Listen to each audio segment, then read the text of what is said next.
As sunlight fades from the evening sky, Leslie Sturgis checks on a colony of bats she has been monitoring. The bats gather at the portals of their summer homes, these wooden bat boxes hung on a pole in a suburban park. One by one, the small brown bats take flight into darkness, hunting for insects and small bugs. But Sturgis says she is concerned that her count reveals only half the number of bats as last year. She hopes some have made an early return to the cave where they hibernate in winter. My hope is that a lot of the colony already moved out, but I can't be that optimistic as far as bats are concerned in the Mid-Atlantic. Yeah, so there's Titan, and then this is a younger one. Sturgis is director of a conservation group called Bat World Nova. She cares for injured and orphaned bats here in her basement. She then releases them back to the wild. All right, monkey, you can have it.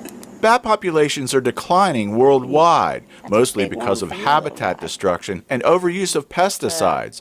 Sturgis says common fears that bats will fly into your hair or that bats carry the deadly rabies virus also contribute to human intolerance of bat populations. You hear a lot of people refer to bats as filthy, but they aren't. They groom like cats and dogs do. They use these toes back here to actually comb their fur out. Silly lady. Sturgis also teaches the importance of bats at nature centers and in schools. Her goal is to promote their protection and conservation by stressing the positive things bats contribute to the environment. In North America, their primary role is pest control for plant-eating insects. So we have, anybody who grows anything is getting an assist from bats. This is called the bat detector. Contrary to popular belief, bats are not blind. Their eyesight is actually pretty good. But at night, they navigate in flight using a system called echolocation.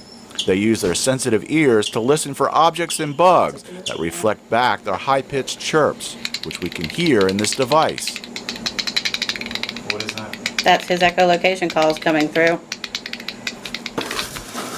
Sturgis and her assistant, Sherry Keene, are caring for about 30 orphaned, injured, and sick bats this summer. Hungry eye. And these are all this year's orphan. When they start to feel well enough to fly, she moves them to this screened pen in her backyard so they can develop their flight skills. She plans to release Shaggy, a red bat, tonight. He came in as an older juvenile, and we've just been waiting for him to exhibit really good flight skills.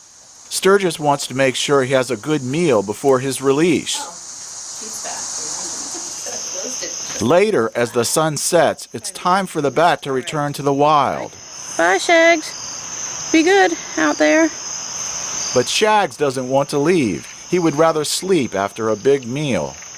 So I think what I'm going to do is probably put him back in and let him nap for an hour or so, and I'm going to try and release him again later on tonight because he has to go. He can't live here. Sturgis says Shaggy's chances of survival are good. Red bats are common in the area.